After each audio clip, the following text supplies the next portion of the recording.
Join me as I explore one of the great enigmas of archaeology, the Naska Lines.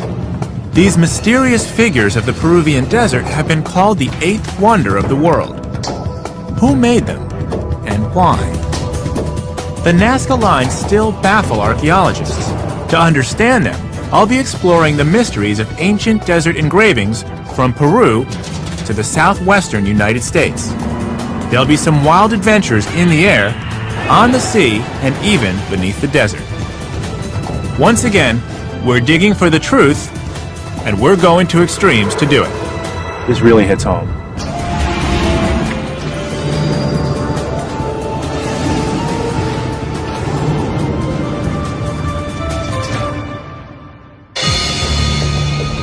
These are the deserts of southern Peru.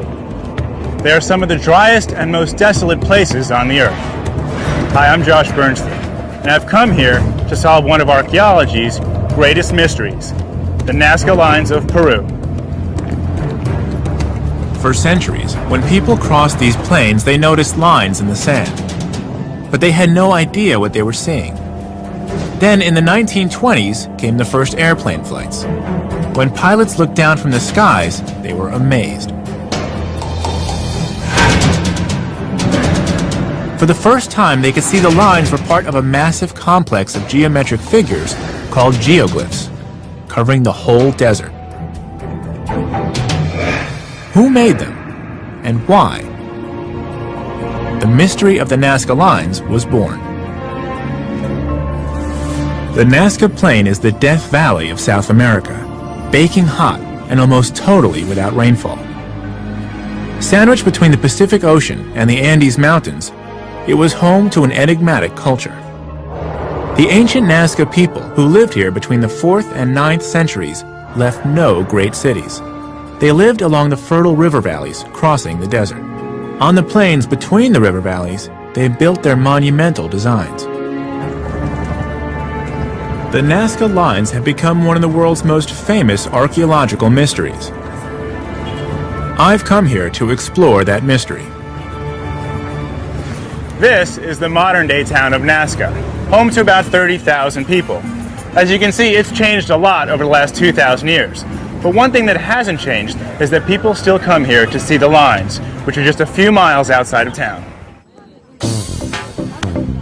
The town of Naska is an interesting mix of open markets, agricultural businesses, and internet cafes. It's a fun town. But to begin my exploration, I decide to skip the stores and get a good look at the lines myself. The best way to see the lines, really the only way, is from the air. And there's no shortage of conventional aircraft available for tours. But I'm looking for something a little bit more unconventional and exciting. Eduardo? Eduardo Herrén probably knows the Naska Lines better than anybody else alive. Yes. He's been flying over them for 26 years. Is it safe? Oh, yes, it's safe. Yeah? Yeah. I don't know, I think I weigh more than this. Oh, yes. But for the Naska wings, it's good. It's probably the best way to see the lines. Oh, yes. For the lines, it's the best platform. It's a ULM. It's ultralight. Okay, my life's in your hands. Yeah? Yeah. Eduardo has discovered and mapped 324 lines and figures himself. He's passionate about them. He tells me he spent 12,000 hours in the air above the lines. 12,000 hours above the Naska Lines? Yes, in 26 years. That's crazy. Yeah, complete. I say let's go see him. Go, friend. All right. Okay, muchachos, vamos. This is really Now light. you discover the Naska Lines, friend, huh? Eduardo tells me he's had a few crashes in his ultralight, one of which nearly killed him. Oh, That's not exactly what I wanted to hear, but I'm not going to let it put me off. You ever have a wing just fall off spontaneously? If he's game, so am I. It feels like a very flimsy aircraft, which I guess it is. But we successfully take off and begin our ascent. As we gain altitude and I can finally see the Pampa or Naska Desert, I relax and stare in wonder at what's appearing on the ground below.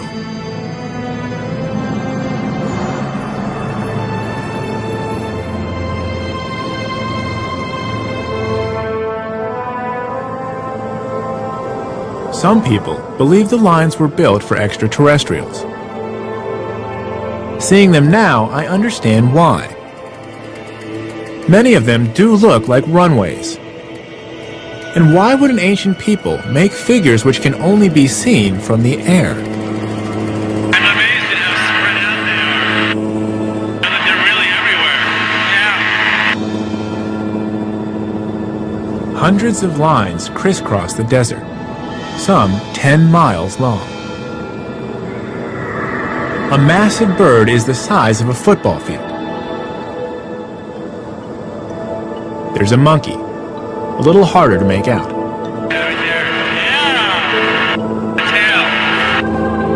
It's great. The spider is about 200 yards across. What looks like a whale swims across the desert, a plume of water erupting from its blowhole. On the side of a hill, I see a huge figure which looks human. Others are harder to identify.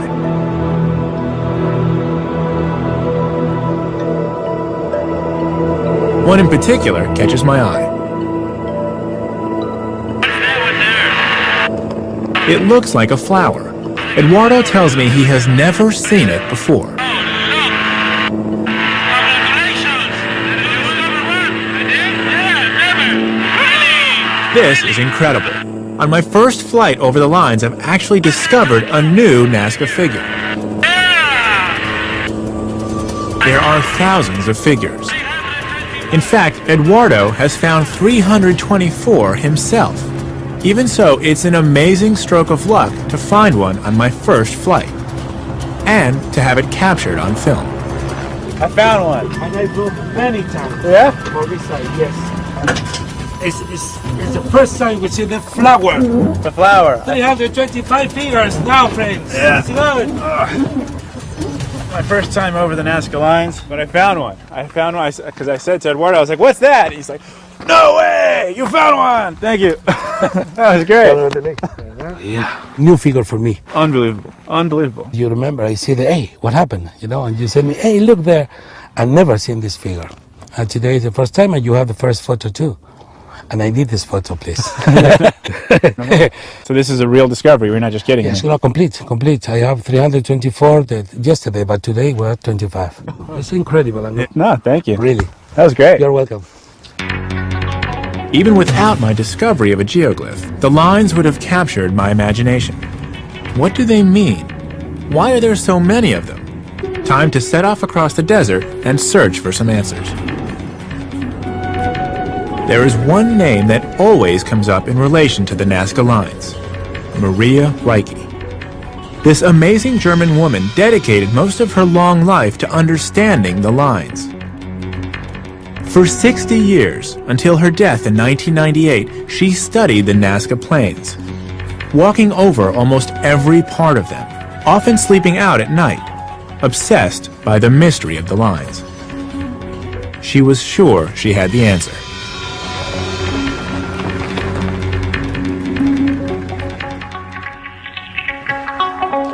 To find out about her theory, I'm going in search of Maria Reike's foremost disciple, Anna Maria Cogorno. Anna Maria worked with the famous German archaeologist in the last years of her life. Anna Maria? I'm hoping she can shed some light on Maria Reike's much-debated theory. Great. I just flew over the Naska lines, and I was waiting to get down here on the ground. Are these lines? Yeah, come and see. The first thing I notice is how hard it is to see the lines from the ground. They look so much bigger in the sky. Wait, this is a Nazca line? Well, looks so this small. is the From edge air, of they looked it. like they were. Yeah, So they much look bigger. like, yeah, but this is only the edge of it. So you're saying this is an edge? These are edges, these ones. So wait a minute, Anna Maria. These are the Nazca lines. Yes. Oh, okay, well, I got it. Okay, so now I'm looking at this, thinking this is a Nazca line. Wait, scoot a little bit this way. Right, but if you come to the middle, This is the Nazca line. yes. Okay. That's Straight. huge. Now, see, this I could see from the Right. sky. You can see straight ahead. Yeah, You know this how it big crosses. path. Right. Okay. So how are these made? Well, the only thing they had to do is just to push the pebbles and the stones to the side to make the designs, the patterns, you know, just moving the pebbles and the stones. I always thought that they brought the rocks here and that they had to build these shapes, but they didn't. They sort of cleared the lines. Very simple but very logical way how to do it, no? So this whole field was covered with these dark rocks. Absolutely. Because there was this huge flood millions of years ago. So the yellowish clay is underneath, and it was covered totally with volcanic stones containing iron and the little pebbles. They came through big floods, no? So these are volcanic. Yeah. And then they used to lay on the surface over this lighter stuff. You're right. And then 2,000 years ago, they pushed them into these patterns. The ancient Naska must have had an advanced knowledge of survey techniques. With primitive transits and marker ropes, they could lay out complex designs across the desert. Then they just had to move the top layer of stone to reveal the pattern. It's a clever and simple way to transform the landscape. Archaeologists have calculated that a small group of people could have made one of the large figures in fewer than 48 hours. The other thing that amazes me is how the lines have lasted for so long. It turns out that there are two good reasons for that. The sand here has a high level of gypsum in it, which gets dampened every night by dew, gluing the stones to the ground. Also, the stones absorb so much heat in the day, they create a cushion of warm air above them, protecting them from the wind.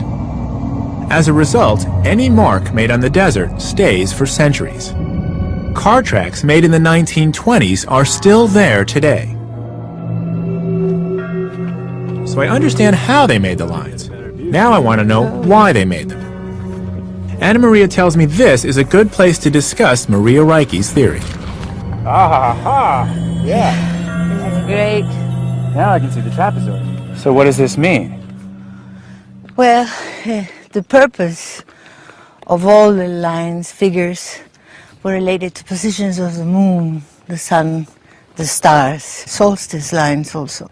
So on the 21st of December, which is your summer It's our solstice, my winter solstice, Right, This line points to the place on the horizon where the sun rises. right. So, for example, the lines points out the horizons, and also the figures are the constellations. It's a fascinating idea. Maria Reiche believed the ancient Nazca built the lines to be a huge star chart, a map of the skies. The figures were constellations. The lines, pointing to the rising and setting of stars, allowed them to mark the seasons. If it's true, it would make the people of Nazca some of the greatest astronomers of the ancient world. But it turns out the astronomy theory leaves a lot unexplained. What Anna Maria said is really interesting. There's just one problem, and that astronomical alignment can only account for 30% of the Nazca lines. And if you draw any line on the desert, it's going to stand about a 30% chance of pointing at something on the horizon. The constellation idea is just as random. If you look at the night sky, you can make out just about any shape or figure you want. All in all, the astronomy theory by itself does not seem to get us very far. I'm on the trail of one of archaeology's greatest mysteries, the famous Nazca lines of Peru. I've already discovered a new Nazca figure myself, to the amazement of veteran pilot Eduardo Herrán. No way! You found one! Thank you. That was great. I've also found out about the oldest theory of the lines, Okay. that they were a great astronomical observatory. But it turns out that theory is largely discredited. There's got to be another explanation. To get any further, I need to get closer to the Nazca people, who disappeared over 1,000 years ago. I've seen the lines they drew and the amazing environment they lived in, but I haven't got a sense of the people themselves. I'm told the place to do that is at the desert cemetery called Chauchilla. Deborah McLaughlin who's come with me, is a Naska specialist. What are these? This is one of the 13 tombs that you find here, and this has quite a few mummies in there. So these are Naska bones? Yes, from the late Naska period. And the cemetery, in fact, was used for a much longer period of time. It really was used up to the Wadi period, which is the culture that came after the Naskas. So between the 7th and 9th centuries? Yes. So this is pre-Inca, Pre-Inca. Yes. late Naska. Correct, yes. To protect them, some of the skeletons have been gathered together in pits by archaeologists.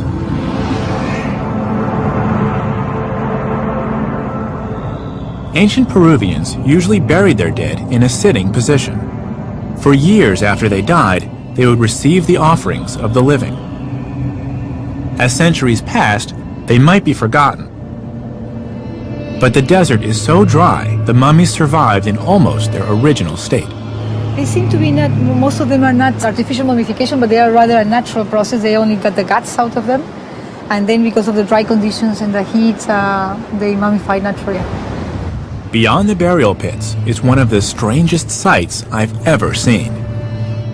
The desert is littered with fragments of human skeletons. So these bones, these are human bones, and they're Yes, just yes. they're just There's lying a here. skull, part of the skull, and then Wow, that's a bit spooky, huh? Yep. This whole place is just... There are quite a few large bones around and skulls you see all around there. The whole area, you see all around, there's pieces of skulls, large bones. There are even some remains of cotton. And that here, just there. Here. Yes. Oh my god. Some of the skulls. These are, okay, I'm gonna That's just leave that cotton. there then. So this is cloth Yes. that the mummies that we just saw are interred in. There's a person underneath here. Yeah. There's probably people all over this place. Yes, it's a very large cemetery. And it's just through the erosion of time that we're seeing the bones on the surface. Yeah. Wow. Cool, that's freaky. I wanted to come close to the Naska, but I never imagined I would get this close. This is a very surreal and, you know, just a visceral reminder of these people. This isn't just about lines and the artwork. These were people who lived here, and these are their bones to prove it. And for me, this really hits home. The Naska burial ground is amazing. It also really impresses on me just how arid this desert is. That's why it struck me as strange that the lines included so many ocean animals. A whale, a fish, a frigate bird. I wonder if the sea might hold some clues to the mystery of the lines.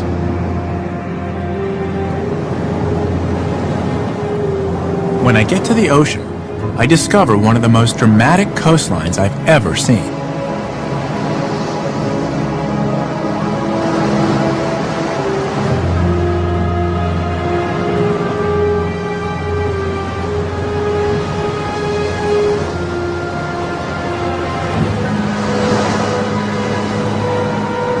The seas of this remote coast are some of the richest in the world. I've heard that local fishermen still use techniques similar to those of the ancient Naska. Deborah? I found you! Deborah is waiting for me at the beach. This is great. What are these guys doing?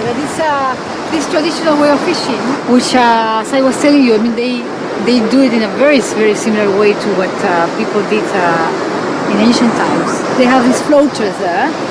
The inner tube. Exactly, they're made with an inner tube. Before, in ancient times, people used inflated sea lion skins. Really? Yes, so it's very similar to those you see the inner tubes, but they were the skins at the time. But basically, they used nets. They were the same amount of people, used the same areas. So the materials have changed, but the technique hasn't. Exactly. But one reason why I'm here and why I was interested to see the seafaring activity is because I flew over the geoglyphs. Yeah. And I saw a lot of marine life pictures. Yes, definitely. Like whales. Yep. And I don't get it. Why would the people who dwell in the desert have these images of sea life? Well, obviously because they were living in both places. Yeah. No, they were complementing agricultural activities with fishing activities. No. So they split their time between the land and the sea. Exactly. Yes. Yeah. Imagine this scene with an inflated sea lion skin, plant fiber nets, gourd floaters, and rock weights.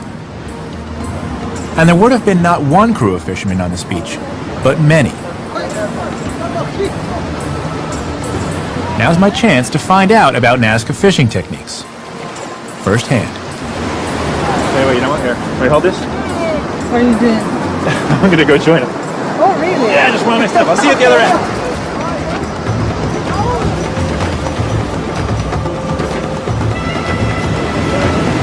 The water is cold, and the surf is really strong. To do this on a daily basis, those Naska fishermen must have been tough and determined.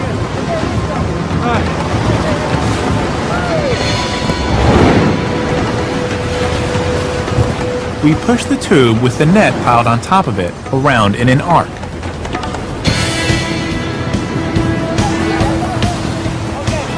When we've completed the arc and brought the far end of the net ashore, we haul in both ends of the net.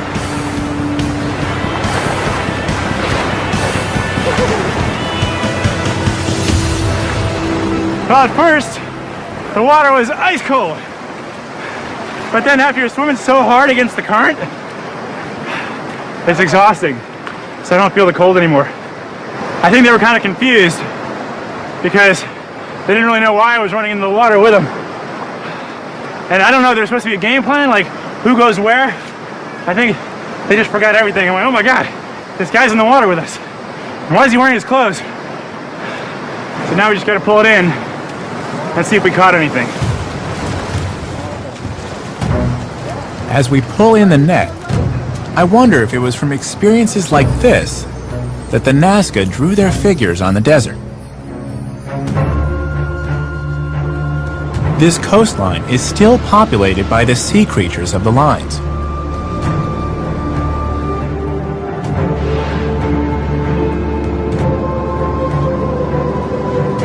Could it be they simply drew the animals they saw around them? But in that case, why a monkey? The nearest monkeys are on the other side of the Andes Mountains, in the Amazon jungle. There are no easy answers here, but there is another theory involving water. Not the sea, but water to irrigate their fields. In this desert, it's got to be the most precious commodity. Who made the famous Naska lines of Peru, and why? The deeper I dig, the more puzzling the mystery becomes. I've already investigated the first theory of the lines, that they were an astronomical chart. It turns out to be a partial explanation at best.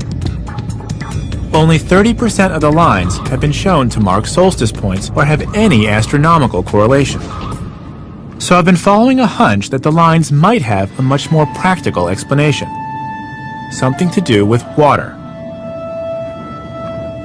The Naska lived in one of the driest places in the world. Their greatest concern must have been water. When I ask Naska specialist Ana Maria Cogorno about this, she tells me that there's a theory which relates the lines directly to water. It turns out that beneath the desert are a number of aquifers, or underground water flows. The water theory says that the lines point not to the stars, but to these subterranean water sources. Ana Maria says she's got something to show me. Aqueducts. She tells me that Naska built aqueducts which tapped into those aquifers. This is something I've got to explore. So they made these. These are 2,000 years old. It's unbelievable. They still use them. What are these guys doing now? Now they're cleaning. They're taking all the seaweeds out of it so that the water can flow. Where does this water come from? Comes from the water table. So this is groundwater. Yeah, groundwater. And without this water, they couldn't live here. Absolutely. The first thing was to observe the water and control the water system. I want to see exactly how the Naska tapped this aqueduct system into the aquifer. So, I think I'm now going to flush myself down the Naska line.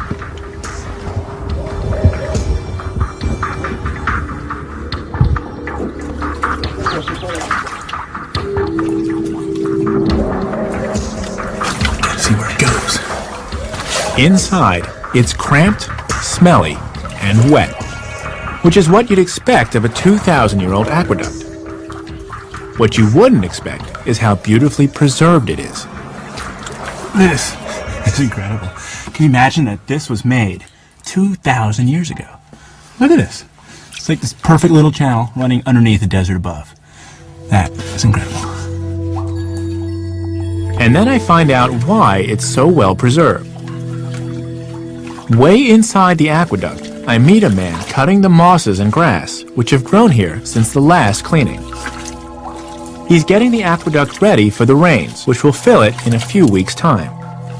It's an incredible thought that these aqueducts have been maintained like this for almost 2 millennia. Every 50 yards or so, there's a spiral entrance to the system, which makes it easy for people to get to the water. From the air, these entrances look amazing, like huge screw holes in the desert.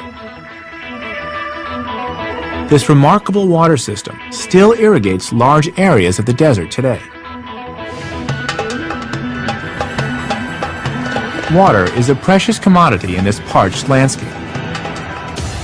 The few rivers generate oases of green vegetation, but for much of the year are dry. The aquifers, filled with water from the mountains, never dry up. According to the water theory, the lines marked these underground water sources. Aqueducts were one way the Naska could tap into them.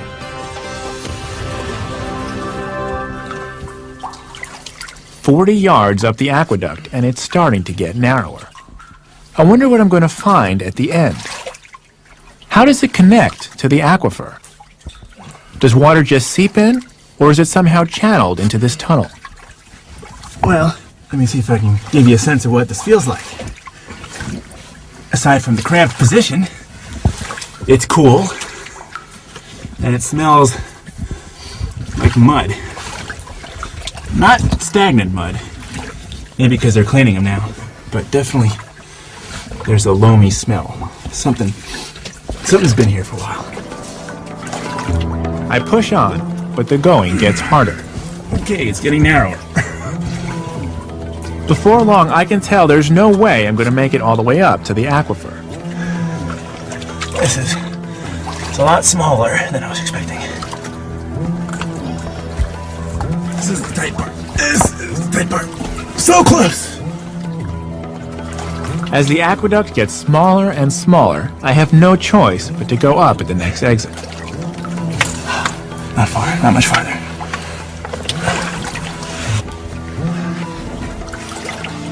I guess the ancient Naska were smaller than I am. And I gotta say, I am amazed. I had no idea that aqueducts existed in South America, and certainly not 2,000 years ago. The technology, just the ability for these people to engineer such an incredible channel of water and protect it. I have tremendous new respect for the Naska. I'm definitely impressed. And I definitely need a shower.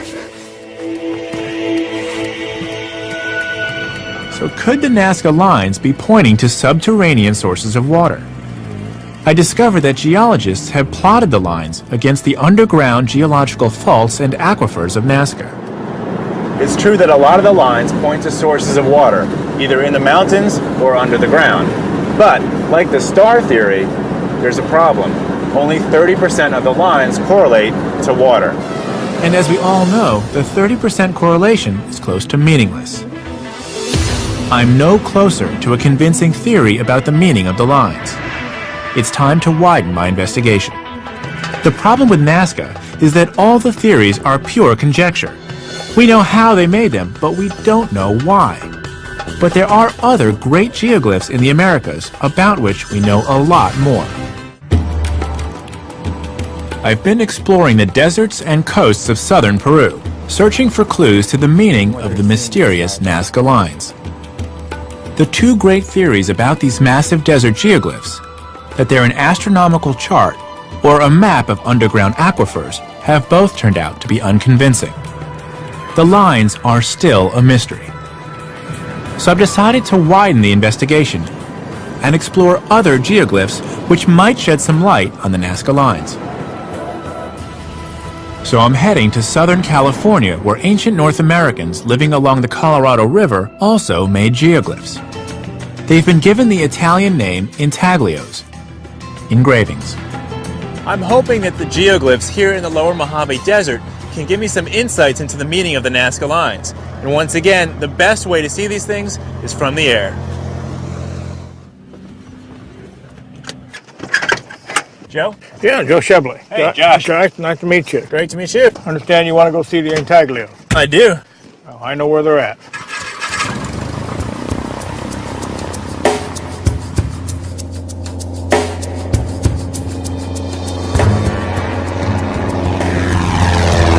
The flight takes us from the irrigated flatlands around the small town of Blythe towards a low range of mountains in the distance. The intaglios are in the foothills on the far side. As we fly over the mountains, I'm struck by how similar the parched, barren landscape of the Mojave is to the Naska Plains.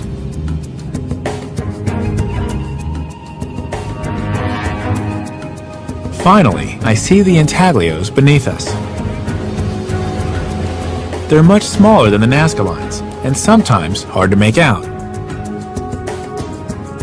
The first one I see seems to be a human figure, gesturing. Others are not far away. There's another human figure. Close to it is an animal, though which one it's hard to say. They're really intriguing. I knew about the Naska lines. I had no idea that we had geoglyphs here in North America.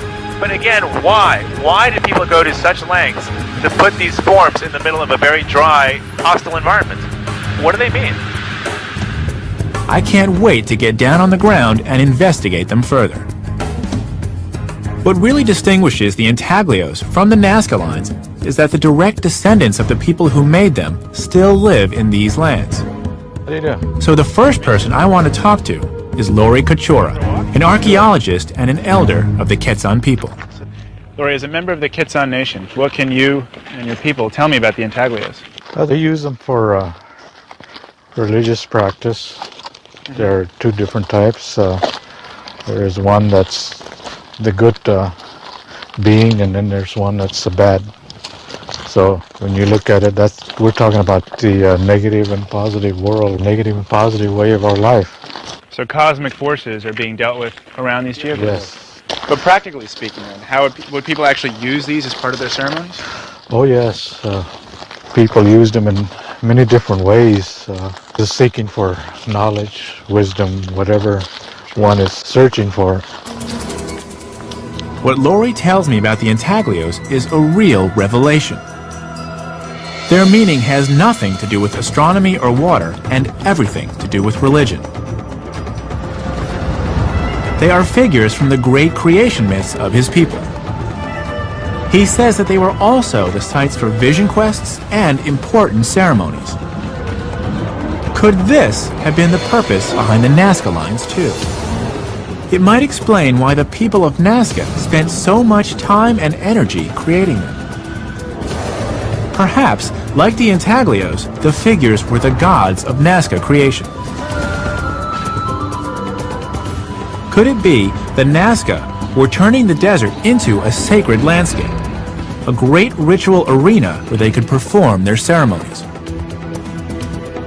The person who might be able to tell me more is one of the world's leading authorities on geoglyphs, David Whitley.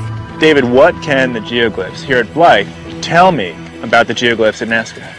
Well, what's important about these is that we have historical and contemporary Native American accounts for why these were made and how they were used ceremonially. That may not be exactly the same as the reasons why the Naska lines were created and how they were used, but it begins to give us an idea of how traditional people why they made and how they used these sorts of features, and that's a good place to start an archaeological investigation. The intaglios are fragile. Like the Naska lines, they're as easy to erase as they were to make.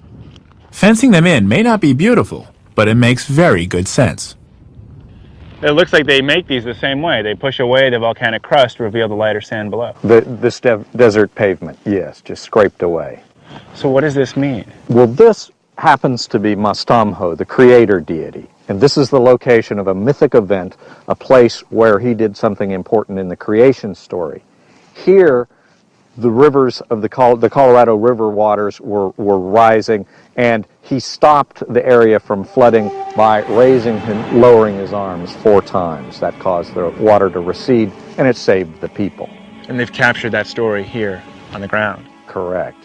And there are others? I think there's one more down there. Yes, there are others that are related to this particular mythic event. How is it then that they would use a glyph like this for a ceremony? What they would do on a ritual pilgrimage would be to come to this location and, for example, use a spot like that and have a ritual dance, a ceremony at a location here where an important event occurred. So this little patch of sand here was Cleared area. cleared away. And then they would perform a ritual here. A dance, potentially, That here. relates to the geoglyph there. It would commemorate this particular mythic event. Lori and David have opened up a whole new dimension to my understanding of these great desert geoglyphs. Here on the Mojave, they were clearly ceremonial sites. Now I need to find out if the Naska lines were too. My search for the meaning of the Naska lines has taken me from Peru to Southern California. Why did ancient Americans draw giant lines and figures in the desert? Theories that they were astronomical charts or maps of underground water have turned out to be pure conjecture. But in California, I discovered a very different theory about America's mysterious geoglyphs. They were the sites for great ceremonies, sacred places where the gods of creation were celebrated. Could this be the purpose of the Naska lines too? I realize I know almost nothing about Naska rituals. Time to head back to Peru and follow this new line of inquiry. When I get to Lima, the first place I visit is the Archaeology Museum. Elsa Tomasto is a curator of the greatest Naska collection in the world. These are the spiders. Yes. It's just like the geoglyph. What I'm looking for is evidence of Naska rituals. It's not long before Elsa shows me some. It really takes me by surprise. Yes, these are ceremonial urns. What are these figures? You can see trophy heads. Trophy heads. Yes, yes. You can see here and here. You can see the hand with the head, and the neck is cut. Yeah, that's a trophy head. Yeah. The mystery of the Naska deepens. Who were they? I've been asking questions about them as astronomers, engineers, and farmers. Suddenly, I discover they were headhunters too.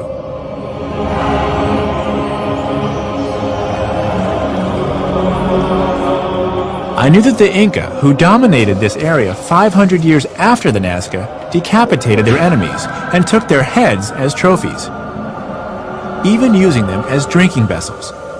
Now I discover the Naska did something similar. In another room of the museum, Elsa shows me the gruesome evidence. So this is a trophy mummy. Yes. What was the use of them? Probably ceremonial. They call it trophy heads, but we are not sure that it was a war around it. Wow. Can I hold it? Yes, but Yeah? very, very carefully, Okay, very please. Wow. It's just, you know, I've seen mummies, but I've never just seen the head. Yeah. It's kind of weird without a body. All you have is a head. It feels as weird as it looks. It's really weird. This one has an unusual skull. Isn't that strange? Yes. It's sort of squished. Yes. Why? It's a deformation. They use when they were babies. They use the deformator. They would? Yeah. Okay, so they would deform themselves voluntarily. Yes. You can Okay, see yeah. here another thing. They took the skin out Yeah. and clean the muscles and take out all the soft tissue to be sure that it will dry, and then take again the skin and put it again. Yeah. And then they used to hang it.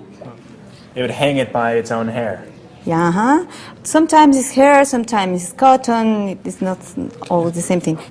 And so this ritual was served what purpose?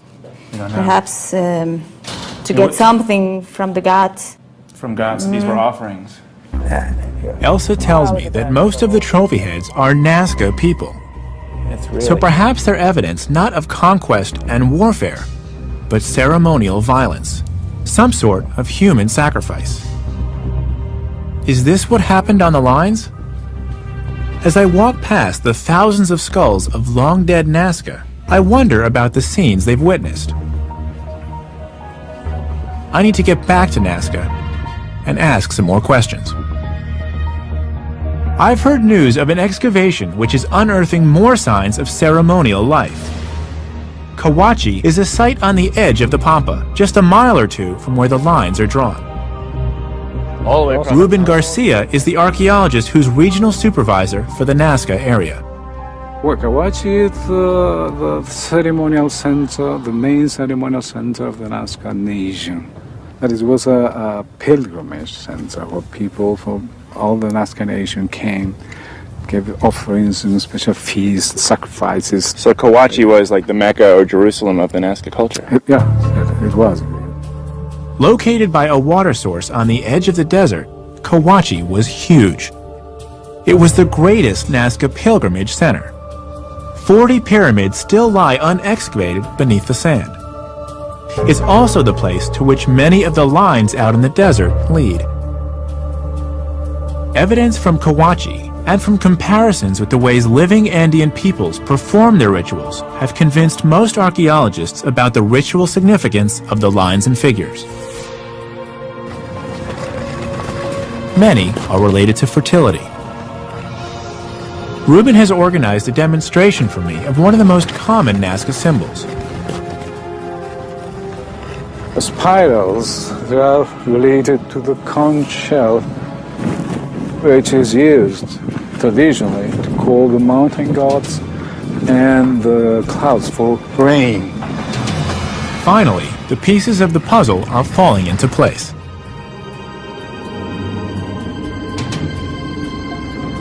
Most archaeologists now believe the lines were sacred pathways on which the Nazca performed their great ceremonies. The figures represented creator spirits, the gods controlling the forces of nature. The Nazca turned their desert into a vast altar to the gods of creation. And everybody thinks now that most of the lines were made to be walked upon in special ceremonies, rituals, and dancing, and maybe singing, playing musical instruments as a way of calling the gods.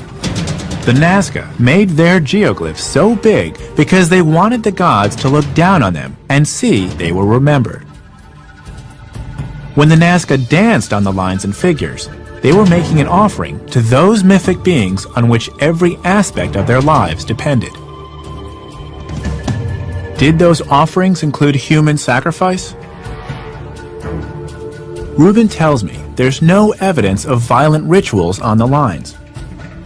But he knows there's still a lot about the Nazca to be discovered. Who knows what theories about the mysterious lines of Nazca will emerge in the future?